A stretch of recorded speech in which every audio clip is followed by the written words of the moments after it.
Well, welcome to our three-part Alfalfa Livestream series, sponsored by L4X Seeds. Our topic today is alfalfa, the Rodney Dangerfield of field crops, why it deserves more respect. I'm your host, Corey Geiger, editor of Hoard's Dairyman, and member of the editorial team that also publishes the Hay and Forage Grower and the Journal of Nutrient Management. We are broadcasting from the Cheese Cave, our studio in downtown Fort Atkinson, at the historic W.D. Hoard & Sons Company building commissioned by Wisconsin Governor W.D. Hoard. When it comes to alfalfa, our company has deep roots with the forage crop, as our magazine's founder, William Dempster Hoard, was instrumental in growing alfalfa's popularity throughout the Midwest and transforming Wisconsin into America's dairyland. In fact, the governor's research is the main reason that the Hoard's Dairyman Farm was placed on the National Register of Historic Places by the U.S. Department of Interior in 1977. These days, alfalfa makes up a large part of cattle rations across the country and around the world. And our team here at Hoard's is proud to produce these alfalfa live streams with our friends at L4X Seeds. Our presenters will welcome questions from our viewers during the final 15 minutes of our hour-long webcast. To answer a question, use the GoToWebinar control panel and type a question into that panel. I'd first like to welcome Ron Cornish, General Manager of L4X Seeds. L4X Seeds and their partners provide ruminant animal producers and commercial hay growers with agronomic support, education, and alfalfa varieties for today's alfalfa growers. Thanks for joining us, Ron. Thanks, Corey. Glad to be here. I'd like to personally welcome you to Alfalfa Livestream webinar series sponsored by L4X Seeds. And we know there are a lot of choices out there when it comes to purchasing alfalfa seed. One thing that sets us apart is our focus on alfalfa and forage excellence. We pride ourselves on variety development with our connection to our parent company, Corteva Agriscience. Their ability to deploy technologies in alfalfa used in other crops in research gives us a real competitive advantage in the market. We thank you for taking the time out of your busy schedules to watch this webinar today. And our intent is to provide you with some good information that can help you increase productivity on your farm or your customer's farm. We're excited to kick off this second of 3 Alfalfa Livestream webinars today, and we hope you'll find the webinar informative and be able to take away a few key points that you can use to manage your alfalfa crop. So again, thank you. Hope you'll enjoy the webinar, and Corey, back to you. Thanks so much, Ron, and we're so pleased with this partnership now for the second year in a row. And let's go right into some audience interaction here. And our first poll question is going to be, when is the best time to make a tonnage or quality decision? Select one of the following: first cutting, second cutting, third cutting, or it simply doesn't matter. So go ahead and answer that poll, and we'll see how those results come in. And as we're doing that, we'll invite Glenn Shoemaker to go ahead and turn his webcam on, as he is the first presenter here. And so once the audience has a few more seconds to answer that poll, we'll go ahead and close it off. And hopefully we'll see those results in a second. And as we're doing that, I will like to welcome Glenn Shoemaker to Alfalfa Livestream. Glenn is Emeritus Professor and Emeritus Extension Forage Specialist with the University of Idaho, located at the Kimberly Research and Extension Center. Raised on an irrigated row crop and forage farm near Kimberly, Idaho, Glenn continues to be actively involved with his family's farm, producing alfalfa hay and other forages. In fact, forages support the farm's beef, cow, and calf operation on irrigated pasture in southern Idaho and rangeland in northern Nevada. Glenn, I look forward to your thoughts on alfalfa, and I'm going to ask Michaela to put that poll question results back up on the screen here. And if you want to make any initial comments on that, please go ahead, Glenn. Thanks, Corey. And yes, certainly first cutting is the most important cutting from a profitability and animal nutrition standpoint. So my task today is to talk about how we can manage yield or quality and how to know what makes you the most profit. Now, I'm not an economist, but we know that we need to know several things to be able to optimize our production and the nutritional value of the forage. And so that is the yield and the rate of yield increase, the quality, the forage quality, and the rate of decline of forage quality. And then we need to know current prices, and we need to know expected situations. So I will attempt to help you, enlighten you on those different aspects.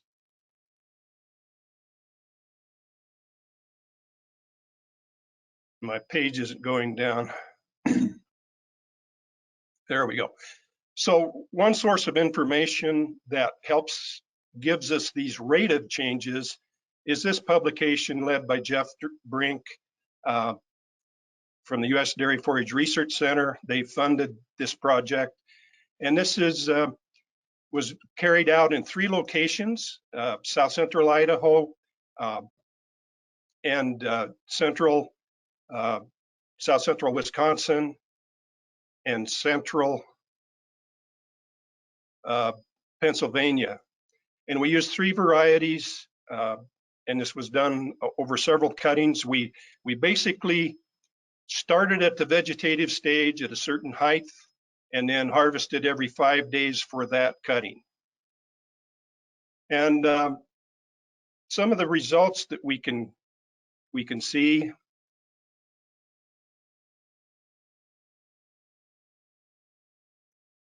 There we go.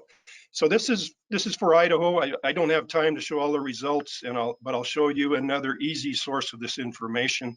But for Idaho, we know that yield will increase during that first harvest, the first cutting, at 120 pounds per acre. That's dry matter per acre per day. And you can see during the middle summer cuttings, that rate of yield increase is much higher. On the other hand, we can look at forage quality with one of our better measurements, I think, is neutral detergent fiber digestibility. And we see the rate of decline. So the green is the harvest one, and we can see the slope of that line is minus 0.3. So minus 0.3% NDF digestibility per day. Now, even though that's just 0.3, that is very important. This is very highly related to the amount of intake an animal can sustain, and therefore the amount of protein and energy that they can get from that forage product. And you can see that the rate of decline is much higher in the harvest 2 and 3.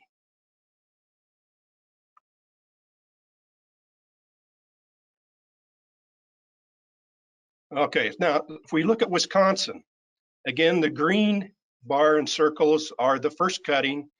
That is increasing similarly 130 pounds per acre per day. And if we look at NDF digestibility, the rate of decline is a little more, minus 0.4. Now this is fairly close to our numbers in Idaho, but Idaho was an irrigated site, whereas Wisconsin and Pennsylvania were not. So that affects these results, certainly. The alfalfa was not water stressed in Idaho. So this table summarizes the data for the rate of dry matter production after that vegetative stage. So again, there's the numbers. Now, Pennsylvania had an incredible growth rate there, probably related to the weather, desirable growing conditions. I know we had frost in Idaho and in Wisconsin, so that might explain it. And then you can see the early summer, highly variable, again, depending on environment. So that's why you need some really local information, and your historical records actually will be the best measure of that.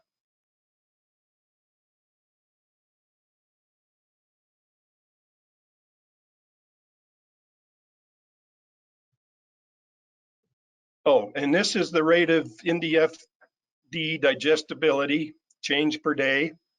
And so that just summarizes that. Again, very similar, but even a 0.1% makes the difference there. And you can see that during early summer, that's different. So let's look at the milk per acre values here versus alfalfa maturity, because this is the bottom line. This is income per acre, which both the producer needs to know, and if it's a dairyman that has his own forage land, then this is also important. So we can see that after about 10 days, that after the vegetative stage, that plateaus. The milk per acre kind of plateaus there. Again, yield is increasing, but neutral detergent fiber digestibility is declining.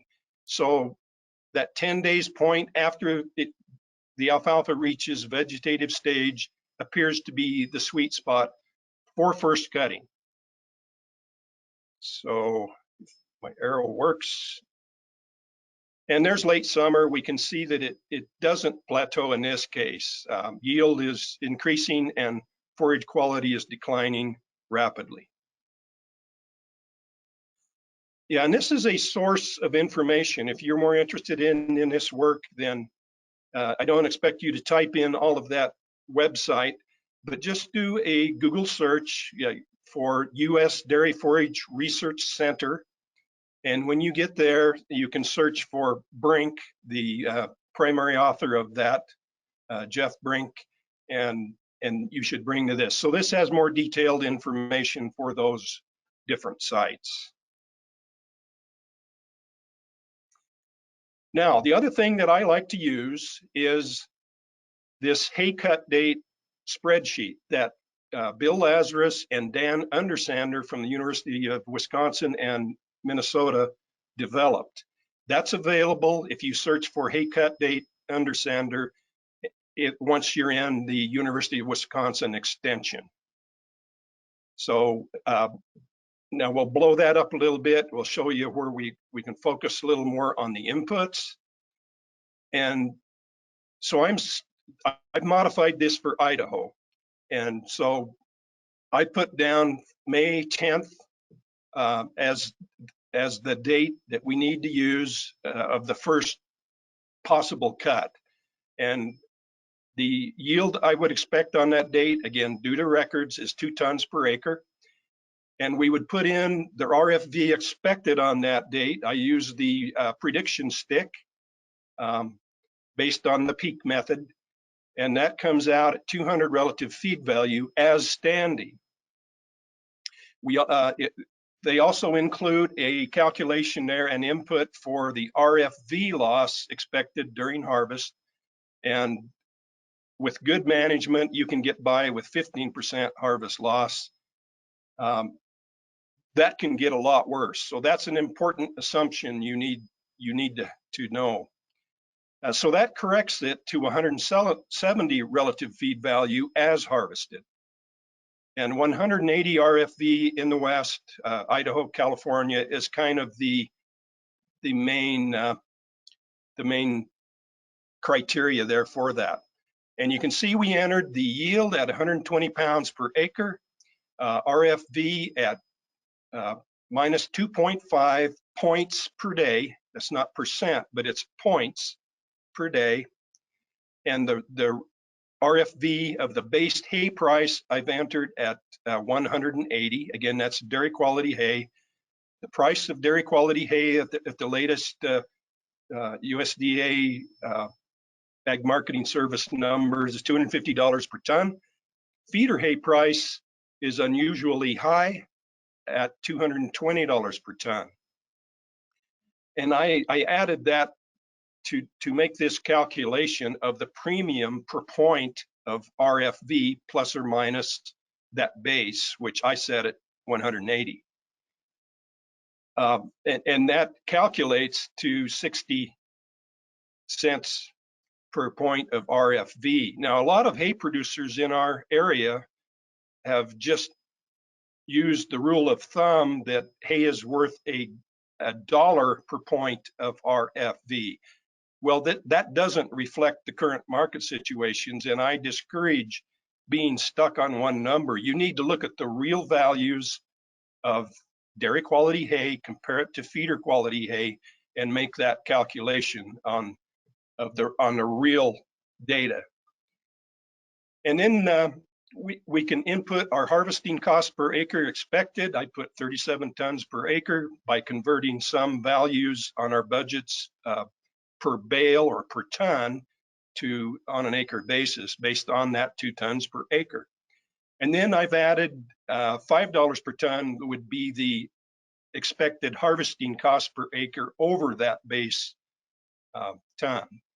So on the next page, we can see the results. And this shows us that the 10th of June is the profit maximizing harvest date. And the yield that we would expect on this date is 3.8 tons. It would be 93 RFV values. So that is certainly below, it's below even full bloom alfalfa.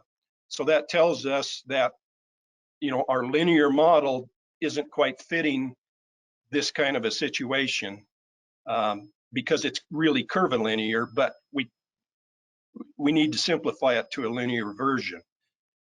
But regardless, you need to make sure these numbers are somewhat predictable and look appropriate. So that value of that hay would be $198 per ton. If it was harvested on that date, we would have $46 harvesting cost, and the net revenue in that case is $716. So on the next slide, we see, one of the reasons I really like this spreadsheet is it has this sensitivity table, so you can slide these values, the input values, and it shows you the graph in real time. So a very nice spreadsheet in that regard.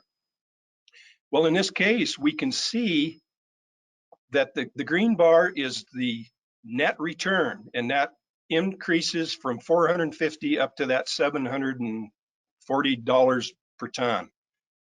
And we can see that that's largely driven by yield because that RFV is declining. Now on the next page, I reduced the price of utility alfalfa to where it probably should be. There's a shortage of hay in the West because of the droughts. It really should be no more than $150 per ton. So that gives us a much different looking curve. And we can see on this one that the profit is maximized at about 524, somewhere in that week, 517, clear out to Memorial Day, we could get the most return per acre, but that is substantially less than if that utility alfalfa was priced higher. So again, it depends on the year, it depends on the latest numbers and the local situation. So on the next slide, we certainly encourage that you predict the yield increase and the quality. Go out and measure that, get that prediction stick, use the peak method. There are some cutting date services, some labs provide. So use those to get, and use your own records to get the information that you need to be able to properly determine the value of your forage crop, either if you're a hay producer or if you're a dairy producer producing your own. So use all those tools, and thank you very much for the opportunity. Thank you, Glenn. That picture on the screen there has me thinking of spring right now when it's 0 degrees outside. I can assure you of that. And just most of the people in the audience will know, but the peak stick is predictive equations of alfalfa quality, and it's a great determinant of relative feed value. So there's been a lot of science put behind that, and it's a really good tool when it comes to measuring quality and making cutting decisions. So with that, we're going to go to our next poll question. And as a reminder, as you hear from our audience and our panelists today, audience, please submit your questions in the GoToWebinar question panel. And the earlier you ask a question, the more likely we'll be able to answer it. So let's go to this poll question. Can it be more profitable to raise your own alfalfa for protein instead of buying soybean meal? This is a simple yes or no question, so go ahead and give an answer to it. And I know our next speaker will have some thoughts as to his answer on this. And quite frankly, he's changed his opinion a little bit over time here, and I respect that. he's willing to update his opinion. So let's go ahead and show the results of that poll question, and the answer, 92%. Wow, Dr. John Gazer, that's what I'd say at first. John is an animal nutrition director at Rock River Laboratory in Watertown, Wisconsin, and an adjunct professor at the University of Wisconsin-Madison in the Animal and Dairy Science Department. John is also a private consultant with Cows Agree Consulting and is a regular columnist to both Hoard's Dairyman and the Hay and Forage Grower family of publications, both in print and online. John, how has your mind changed when reflecting on the economic conditions for 2019 versus what we're facing in here in 2022 when it comes to alfalfa versus soybean meal question? John? Well, I appreciate the opportunity to come in and contribute today and acknowledge the fact that I am a flip-flopper. When new information comes to light, I'm not opposed to shifting my view on something. So that hopefully is well received by the audience today. And certainly, maybe I don't have to do all that much convincing. It seems that the audience is fairly in tune with the fact that alfalfa can be a really high quality source of protein, and perhaps it makes a bit more sense to grow alfalfa this year than to buy soybean meal. But rather than just say that with words, we can dive into it in just a little bit different fashion. So in the spirit of Rodney Dangerfield, let's dance. We'll jump into this over the next 10, 15 minutes, and I will wade through a few slides here, but as we get into it, as I follow in Glenn's footsteps here just a bit, he presented some great information in regards to timing that cut. Timing the first harvest is imperative. Corey had acknowledged the peak stick. That is a very valuable tool for first cut. And first cut only. As the year goes on, we need to make use of scissor cutting and other tools. But when we look at what alfalfa can bring to your farm, whether you're growing and selling or growing for your herd, dairy, and beef, alfalfa presents some great potential in rewards. It's a perennial crop, can bring quite a bit of protein, and can bring some very digestible fiber and sugar, in addition to that high value protein, depending upon our variety, of course, and management strategies, cut timing primarily. However, alfalfa also presents a bit of risk. Historically, we've been managing 3 to 5 year stands. More recently, with some of the tumultuous winters for some of us growing in the upper Midwest or the Northeast, we've recognized some winter kill. Perhaps we've harvested a bit more aggressively, and our stand life maybe is down to 3 years.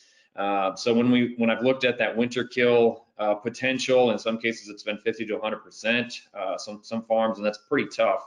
Thinking about ripping out dead alfalfa stands or needing to reseed, new seeding. I mean, that's been weighing on me in 2019, 2020, even 2021. But I've shifted gears a bit, as Corey alluded to.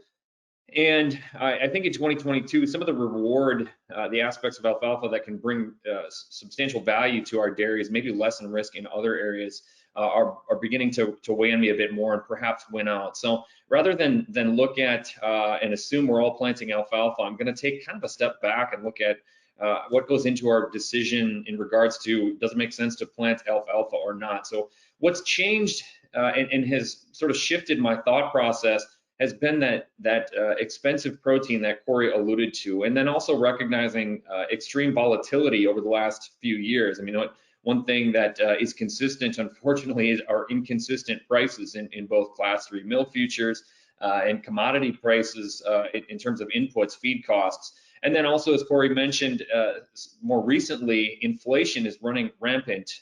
In fact, I heard this morning that we're at 40-year highs for inflation. So domestically, the dollar's not working as hard for us, and that's equating to more expensive everything, absolutely everything. So I wonder if investments we make today, perhaps in a perennial crop, may look even better with years to come, where that dollar just isn't worth as much. In terms of exports, what the dollar strength looks like relative to international markets, I don't know. I'm not entirely certain what the long-term ramifications are, but it comes back to managing risk.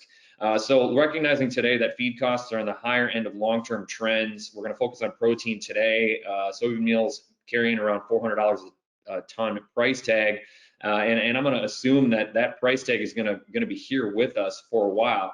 So yesterday would have marked my late father's 67th birthday, but as I walk in his footsteps in animal nutrition and thinking with a dairy owner mindset. We look for ways to make it work, and that make it work today is going to be in economic terms. So as we wade down this little bit new path that I put together, and trust that you'll probably see some content from me and the Hordes and H Forge team with feeding fundamentals and in the lab analysis column that I wrote periodically, we're going to use this content in different ways, but it's new as of today. I enjoyed the opportunity in collaborating with Dr. Don Miller and Doug Bastian with Alfalfa Seeds. They provided me some great data in regards to inputs and yields. And then I also leaned heavily on the ISU crop production costs, which you can access by just a quick Google of crop production costs. And really, I want to center on that, because what we need to do is understand, what does it cost to grow a ton of alfalfa? What I've found in terms of looking at what does it cost to produce a ton of corn or an acre of corn, as well as an acre of alfalfa, is a lot of growers don't necessarily know their numbers. So hopefully one point you can take home from this is recognizing there's a great resource from ISU out there that you can plug in. It's a worksheet, and you can nail down, drill down by putting in your seed cost, your inputs, crop protection, harvest cost. What is the cost to produce an acre? And then if you have a handle on your yields, you can figure out what your cost per ton actually is. And that's important for the ways that we're going to look at alfalfa economically today. So as I waded through this, I'm not going to go through it in detail, but I recognized, working with Dr. Don and Doug's numbers, and then some of my own through the ISU worksheet, was that we're probably sinking somewhere in the neighborhood of $550 to $680 per year into an acre of alfalfa. That was with a $125 cash rent equivalent, $65 per crop harvest cost, roughly $215 in fertilizer and chemical, and some other costs, which I didn't denote here. And then to balance that out, I looked at and assumed roughly 5 to 8 ton of dry matter. I looked at a 2 and 4 cutting scenario over a 3 to 5 year lifespan. So that 5 ton per acre would have been the new seeding year, and then 8 ton per acre would have been years 2, year 3, where the alfalfa is really productive for us. And then I looked at perhaps 6 tons in year 4 or 5 if we took it out that far. But really boiling this all down through the worksheet and through a calculation I put together, at a 90% dry matter basis, the cost per ton, and I use $90 per ton because we're going to look at alfalfa relative to soybean meal specifically. I estimated that we have about $95 per ton into alfalfa. So that's certainly more expensive than perhaps we might have made alfalfa 5-10 years ago, when it might have been $75 to $85 a ton. But I don't think it's anywhere near the increase in cost that we've recognized with some of our other protein feeds. So as we kind of get into the midst of this and then closer to the finish line of at least my section, I look at alfalfa a couple of different ways. We're going to look at the value of soybean meal equivalent that alfalfa provides perhaps to your diet, really centered on the crude protein, not considering the fiber or the starch, but just looking at the crude protein. And again, this is a little bit different way that I've looked at alfalfa today, and used that $400 per ton value and converted what we can harvest per acre into soybean meal equivalent, something that you can wrap your arms around. Think about a ton and a truckload of soybean meal that you might be bringing onto your farm to feed your animals. But could we make more money perhaps by growing that per acre? I think so. And then I also looked at alfalfa through FeedVal version 7.0, which is a worksheet available from the University of Wisconsin, where I collaborated with Victor Cabrera, a few others, where we can do some evaluations. So there's a lot going on in this slide. I hope to distill it down to just a couple of key points. There's a top half and a bottom half, and we'll do the best I can to wade through this pretty quickly.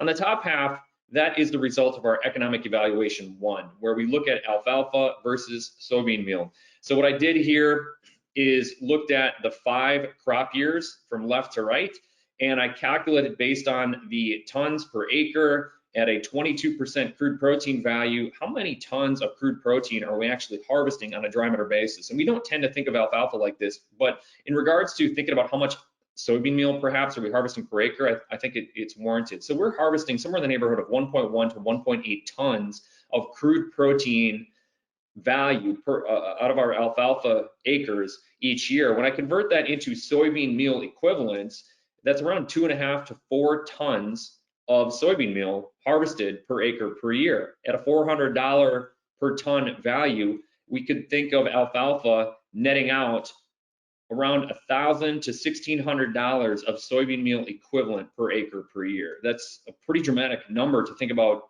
each alfalfa. Recognizing that we have somewhere around $650 to $680 in cost of production per acre, if we take that back out, we come back to the net return that alfalfa could put back into our pockets, perhaps with supplanting soybean meal, of roughly $400 to $1,000 per acre. So thinking back to some of the numbers that Glenn just presented before, $400 to $700 net return per acre, these numbers are in that realm as well, although going about it in a completely different fashion. So alfalfa can certainly net quite a bit of value in soybean meal equivalents. Alternatively, when utilizing the feed val tool, rather than take $95 per ton as on the bottom half of the screen now, I used $115 per ton, just goosed up that price just a little bit in terms of what it would cost to produce. And then I looked at alfalfa relative to a number of other protein sources we could buy off the market, canola meal, soybean meal, and then a number of others that you may see on the screen, ranging in price from $220 to $600, $700 per ton if we're looking at urea. And what I want to point out here is that even at $115 per ton in our cost to produce a ton of alfalfa, we're talking dairy quality alfalfa here, the economic value of that compared to these other feeds is roughly $275 per ton. So when we look at the actual price relative to the market value, it's less than 50% of the market value. So we can grow alfalfa, we can grow a very high quality feed and pretty cheap protein with alfalfa on our farms. So in closing my session out, I'm happy to admit here, I'm flip-flopping a bit on this. I had a friend actually text me a little bit earlier and say, hey, I thought you were a corn silage guy. What are you doing on an alfalfa webinar? And to his credit, yes, I've been promoting corn silage and discussing some of the consistency that corn and some other annuals can produce for us.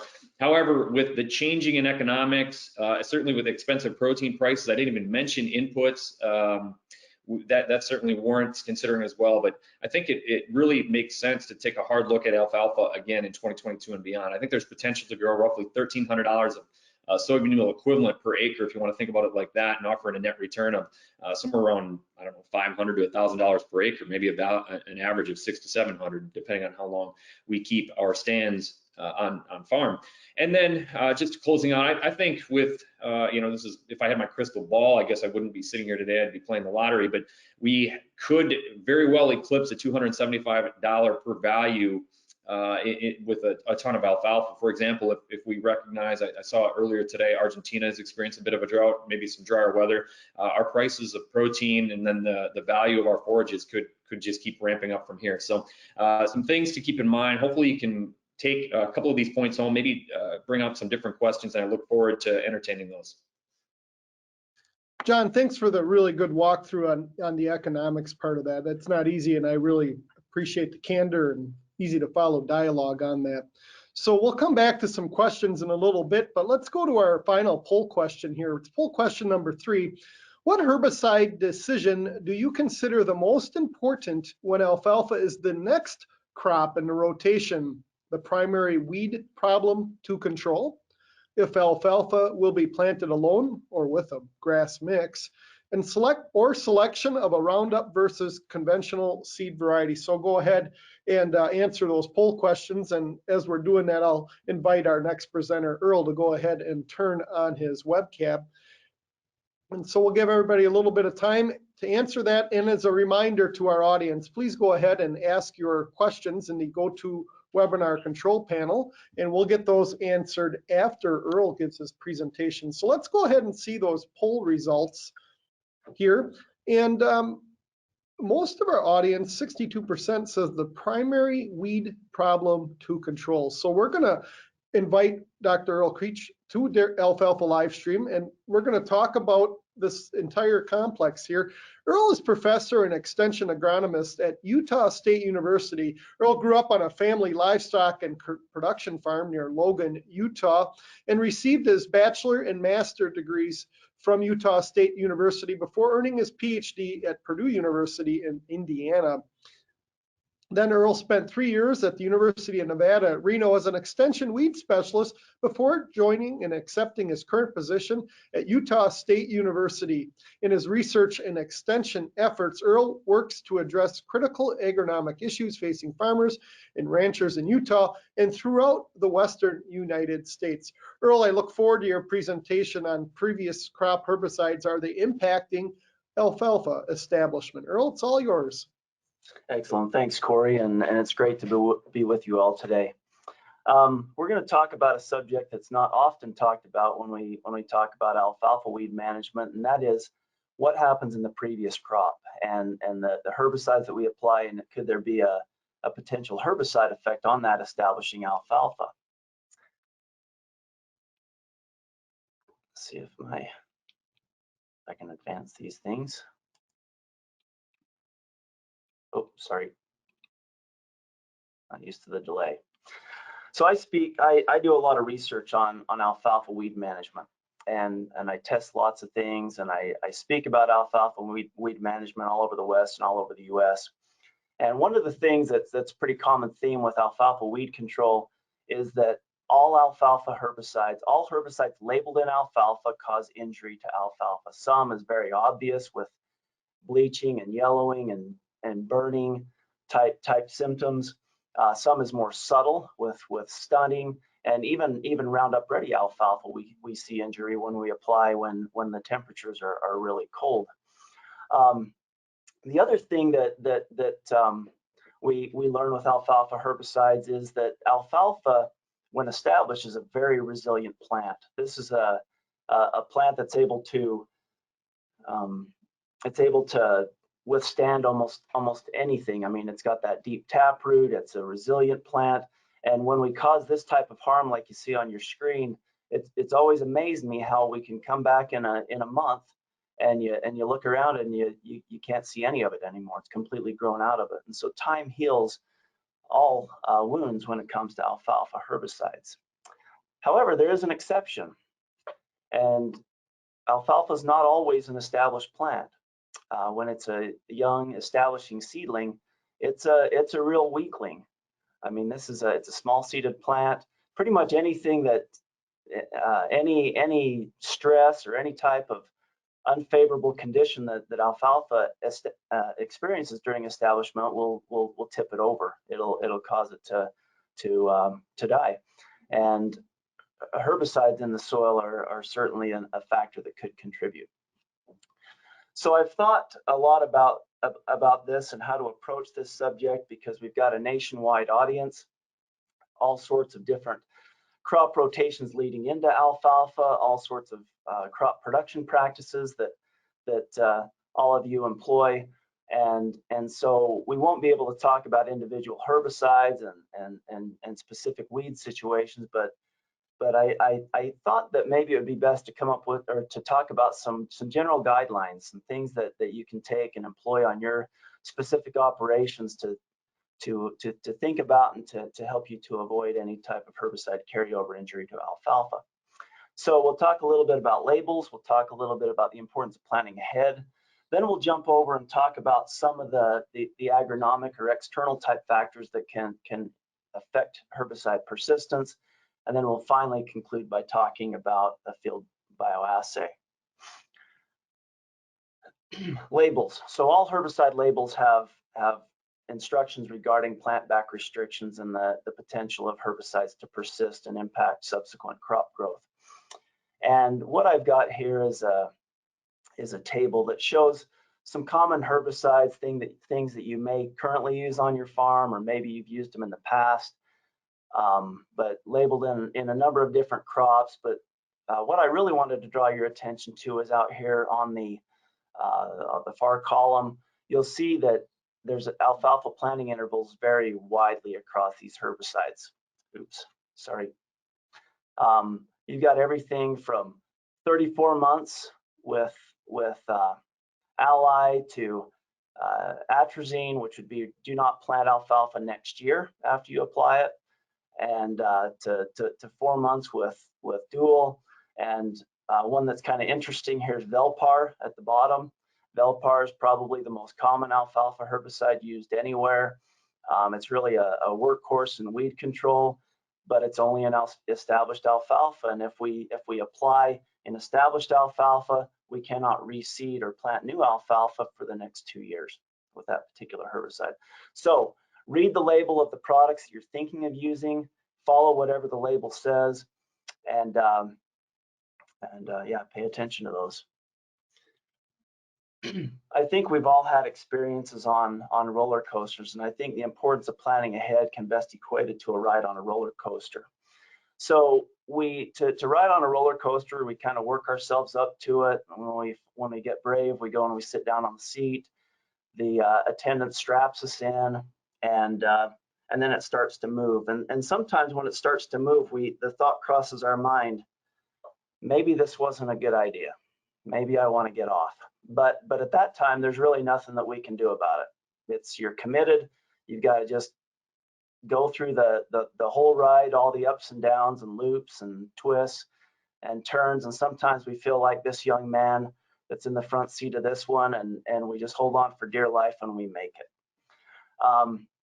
But when it comes to alfalfa herbicides or herbicides in rotation with alfalfa, as soon as that herbicide leaves the nozzle and flies through the air and lands on a plant or on the soil, we're committed.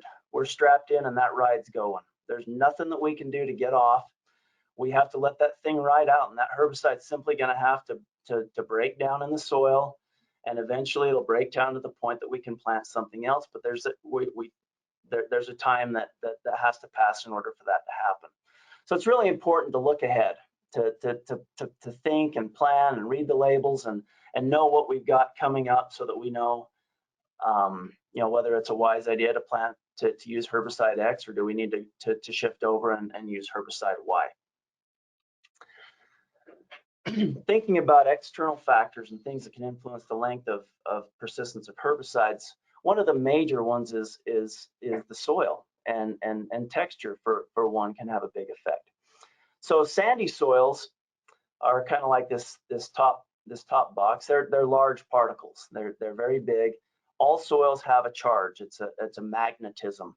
That magnetism interacts with the magnetic charge on herbicide molecules and influences how much herbicides move in the soil. So in a sandy soil, they're big, so they have less charge per unit area. That means that we can see more herbicide movement. When we have clay soils, which would be like you'd see down here in the bottom, smaller particles, there's more charge per unit area, and these mean that we'll have less herbicide movement. So how does this work in practice? Well, this little diagram shows it. So what we've got are some broadleaf and grass plants growing up here. We've got different soil types. So a lighter soil on this side over to a heavier soil on this side.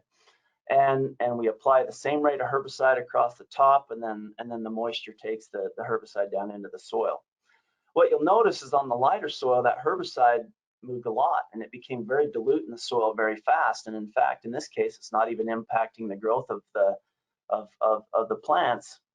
And then as we move to the lighter soils, we see less and less herbicide movement. And even down here over on this other side, there's hardly any at all. And the practical implication of this is if we'd applied this herbicide, we came in and planted alfalfa in a sandy soil, the herbicide is going to be a much more dilute, much more quickly, and able to grow without impacting the alfalfa stand establishment. Whereas over here in the heavier soils, that herbicide may still be concentrated in that top inch of soil, and then we go and plant alfalfa a quarter to a half inch deep right into that band of soil, and we've got a problem. Another thing to think about is the fact that our soil types vary across fields. I know out here in the West, where I often deal with weed management, we can see 5 or 6 soil types across a single field, and each of those will impact how well how the herbicide persists and how it can impact alfalfa growth. Organic matter obviously ties up herbicides, so the higher the organic matter, the more the herbicide is going to not move in the soil. And then finally, pH. I don't really have a diagram of that, but pH extreme. So if you're dealing on farms or in an area that has high, extreme high or extreme low pH, herbicide behavior can be totally different than we see anywhere else in the country. So like here in the West, we have high pH soils, over 8s and into the 9s. And so like sulfonyl urea herbicides will last 2 to 3 times longer here than they will anywhere else in the US. Precipitation. So if I add a drop of herbicide to the high and low precip situations that we see here, and then allow the precipitation to happen, you'll see that herbicides move more when there's more precip or irrigation. That moves it down into the soil to where a couple things can happen. One is the more, if with precipitation, it can activate the herbicide so that it can actually control weeds. The other thing is that when the herbicide goes into the soil, it can be subject to the microbes that can break down the herbicide and allow us to rotate our crops. And so when we've had little precipitation, little irrigation, we can have problems. Now, I know for a lot of us in parts of the country, we had a drought year last year, low precip. That means that the herbicides that we applied last year may persist a little bit longer than we may anticipate because of those dry conditions. Temperature. Herbicide breakdown happens differently based on how warm the soil temperatures are. So if I have 2 or 3 months of time over the course of a winter, the soil may be frozen. There's no microbial activity at all. And basically the herbicide that went into that cold period and the herbicide in the soil that came out of that cold period are identical. Nothing's happened over that period of time. Whereas in the warmer months, the soils are very active and the herbicide will break down much more readily. So when we start thinking about length of time after herbicide applications, we need to consider the time of year and how warm the soils are and if the soils are active. Tillage. One of the old standbys to help to eliminate herbicide residual, or to help reduce herbicide residual and its effect on subsequent crops, has been tillage and mixing that soil. We can, in less tillage type situations, we can have a concentration of the herbicide on the very top of the soil surface. And as I mentioned before, you plant alfalfa into the top 1/4 to 1/2 inch. It can be a band of herbicide that can impact growth. With some tillage, that can be mixed up and diluted a little bit in the soil and perhaps have less chance of impacting the growth of the alfalfa. In each field, we have headlands and overlap areas. Areas where the sprayer pass doubled up or tripled up. And those are areas where we're going to have a higher concentration of the previous crop herbicide, and we are most likely to see herbicide injury or herbicide carryover in an alfalfa stand in those types of situations. So that if you're ever called out to take a look at a field where you suspect that maybe herbicide injury is at play, you should see it concentrated in certain areas. And one thing to look for would be headlands and where that sprayer's turning on and off and may have doubled up. Early versus late applications. So there are certain herbicides that can be applied early in the season, and some that can be applied late. In corn, you can have some that are applied at planting or before planting, and maybe they can be applied up to V6 or V8 as well, and so it can be a couple of months later. That timing of when that application takes place is really important when we start thinking about fall planted alfalfa. And just the timing of the whole operation. So again, pay attention to the label, pay attention to how much time you need in order to make that application and adjust a previous herbicide application accordingly. So a really important tool can be a field bioassay. And this sounds like it's pretty highfalutin and scientific, but it's actually quite simple.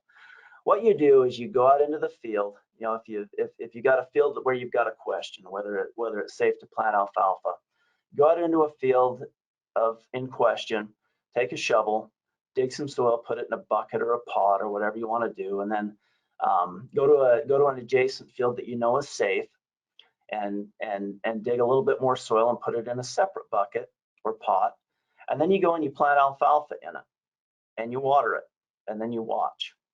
And wait, and as you watch that for the next 3 to 4 weeks, that alfalfa will start to grow, and you can compare the field in question versus the safe field, and you can watch for things like the color.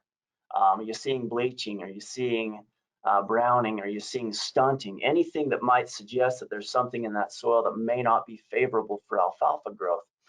And if they grow up and you've got that comparison and they look identical, you know that it's safe, go ahead and plant. If something looks suspect, you can give it a little bit more time and then try again. But that can be a good way that you can, good practical way that you can help to avoid a bad situation with planting into contaminated soil.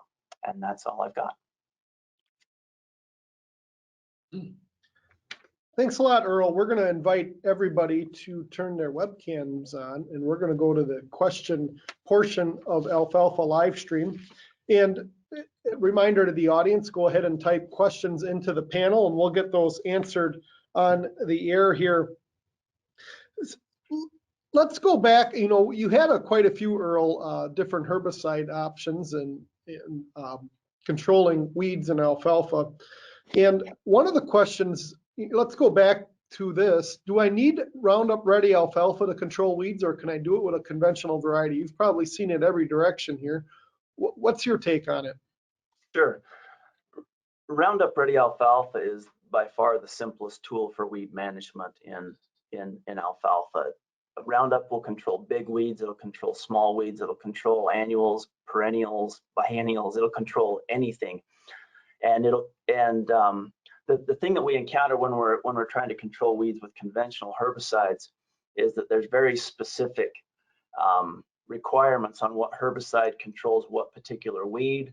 There's a weed size restriction. For example, there is no alfalfa herbicide that'll control a weed bigger than about 2 to 4 inches tall. You can't go in and control the big trophy weeds. You have to have the small weeds. And so Roundup Ready alfalfa makes it easy.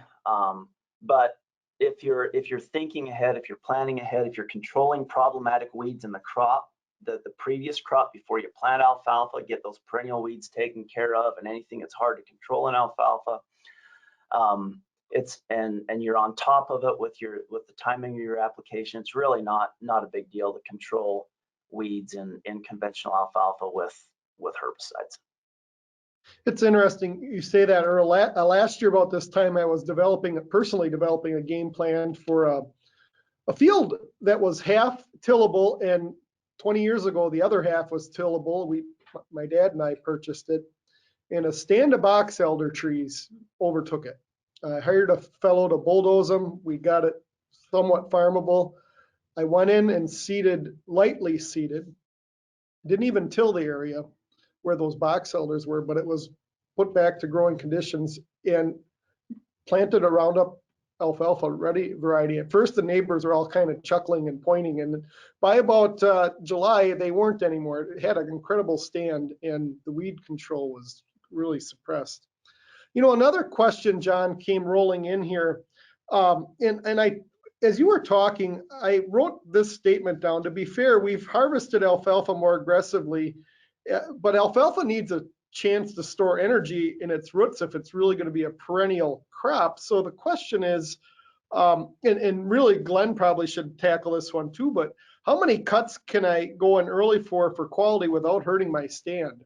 And I think, you know, that's the balance here. We want to make great cow quality hay, but boy, we need to let that alfalfa plant be a perennial too. Sure, and Glenn, I'll jump on this first. So despite my agronomy pedigree from the University of Wisconsin, I'll defer to you for a little bit stronger agronomic thoughts. In some of my experience, to Glenn's points earlier, we need to go out and nail that first cutting. So it's my opinion that we should be fairly aggressive with that first cutting. And then Corey, you're right. Alfalfa needs a chance to recover, much like being in the gym or whatnot. I mean, if you can't just go at it all the time, you need to rebuild the stores. And so with alfalfa, it needs a chance to replenish some of those carbohydrate reserves within the root so that we don't wipe that stand out in 2 or 3 years. So initially coming out of grad school, we went after it pretty aggressively, 4, 5, 6 cuttings in naturally, we're relying upon rainfall. And we did some damage to stand. So I've changed my tune just a little bit, just another example of me changing my tune. I think if we want to let second and third cutting perhaps stretch out just a touch, those are going to be a little bit lesser quality in fiber digestibility just due to the growing conditions, the heat units that we have during those periods of time. But in terms of what can we get done in a year, we also have to play off Mother Nature in the upper Midwest and the Northeast. Out by Glenn, where we're relying on irrigation and under circles, a little bit different. Glenn, your comments? Yeah, you've got it right. It's the last cutting is the most important cutting from stand persistence. So, and we know that the rate of quality decline for that last cutting is the slowest. So next to first cutting, I would say the last cutting is the most important. Let it flower. It'll still be pretty good hay. You can still blow up cows with that last cutting hay, even if it's flowering. So that would be my recommendation. So we talked about the peak sticks earlier, the predictive sticks. And one of the viewers chimed in that the Midwest Forage Association is out of stock, and we indeed checked that website out, and that is true. I don't know if anyone knows another source here. I was playing around on the internet trying to find that gentleman a source. Dodge County, Wisconsin, you can walk into their extension office and buy them, but I don't know a lot of our viewers are going to go do that. Anyone else know a source right now? And it talked, this is a supply chain issue. Another audience member chimed in and jokingly said, but there's truth to that too. Roundup doesn't work if you can't buy it. So, we have some supply chain issues. Anyone know another source of a peak stick? I do not. In the absence of a peak stick, 24 inches is going, we can use a yardstick, 24 inches, where we go out and we look at a random square foot of alfalfa. Don't look for the tallest alfalfa in your field, but just go out and plop that yardstick down, and then within a square foot around that, find the tallest stem, stretch it out against that yardstick. And if we harvest at 24 inches, that should net us out somewhere in the neighborhood of 175 to 185 relative forage quality alfalfa. So 24 inches and using a yardstick can be a fallback. Yeah, in the Northwest, there are some labs that actually go out and do cuttings, and they provide that service on their website. For example, Northwest Labs does that, and they've done it for years. So that's another good source. Unfortunately, we're losing some of our extension forage people that could continue and refine those works. For example, we need to try to calibrate that on NDF digestibility, get away from RFV and go to what people are going to be using. But without funding and people to do it, it's going to take a while. Well, we got a lot of questions rolling in here right now, so we're going to go through these a little bit faster. One of the audience members chimes in. I read in a magazine that national legume average was for alfalfa harvest was 4 to 5 tons per acre, and I'm sure that's citing USDA data. At times in past, and this is a fellow that's been in our industry for a while, he remembers 8 tons per acre, and that's probably a little bit of the quality versus tonnage trade-off here. But talk about the yield trajectory on alfalfa here, if someone wants to jump in on that. Yeah, I think, USDA has to rely on survey data for a lot of this. And frankly, only the information is only as good as the input into it. So I think there's fewer producers that are less likely to provide information. So we're lacking in that. But for example, in Idaho, my variety trials, I can get 10, 11 tons per acre, but that's fresh cut.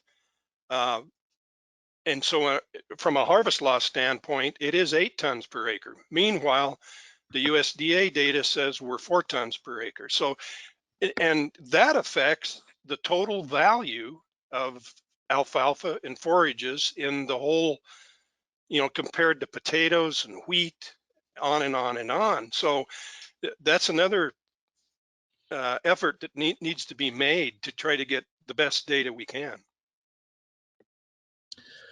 Earl, we're going to send this question to you, and this is probably a little bit of water availability and other things, but the question comes in very simply. When is the ideal time to plant alfalfa? It totally depends. It depends on where you are. It depends on moisture availability. For me, I really like fall planting. I like in our environment, if we can come in and plant the end of August, first part of September, we have irrigation water available.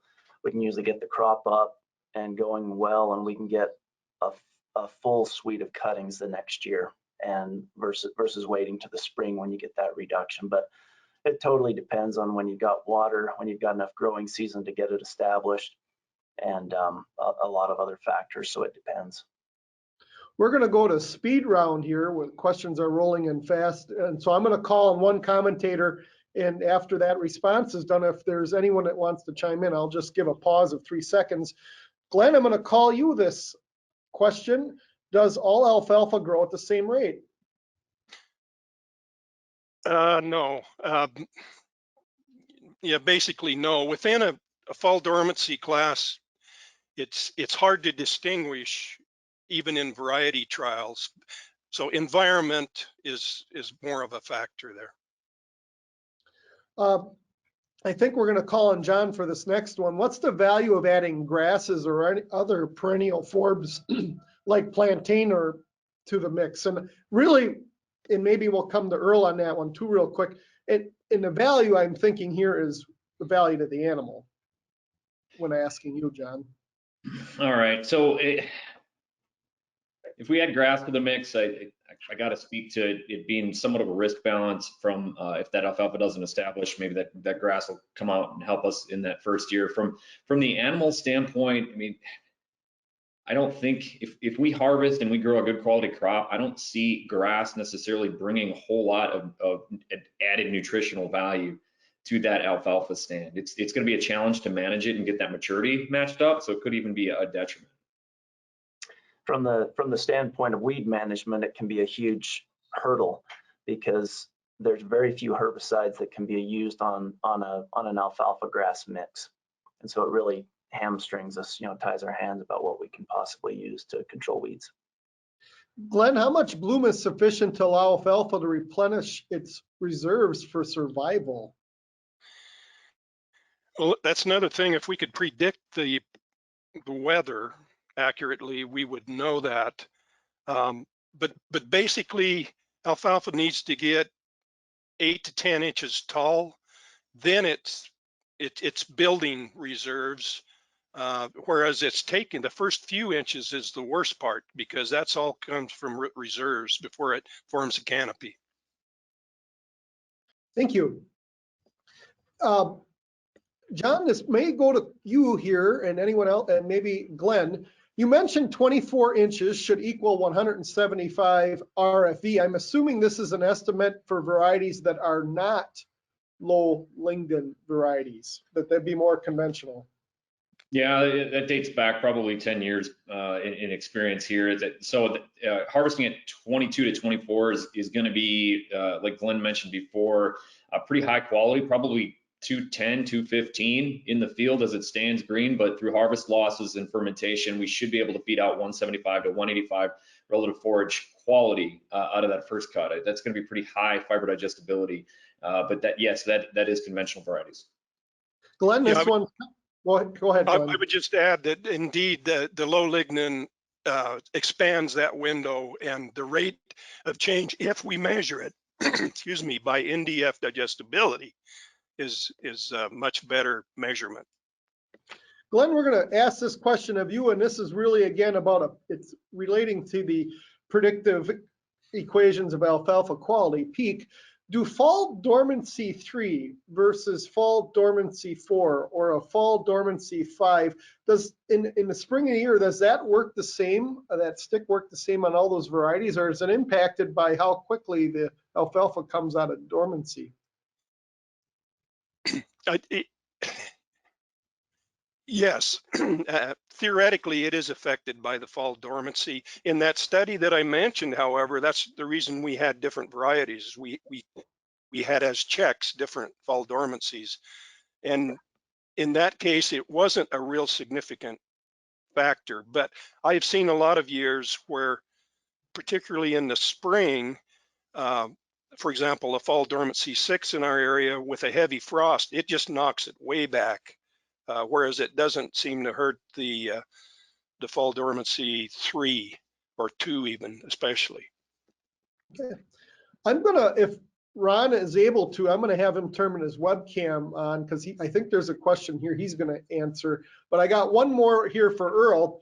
What is your opinions on coated seed versus non-coated seed with the same seed treatment? So we're talking about obviously a stand establishment here.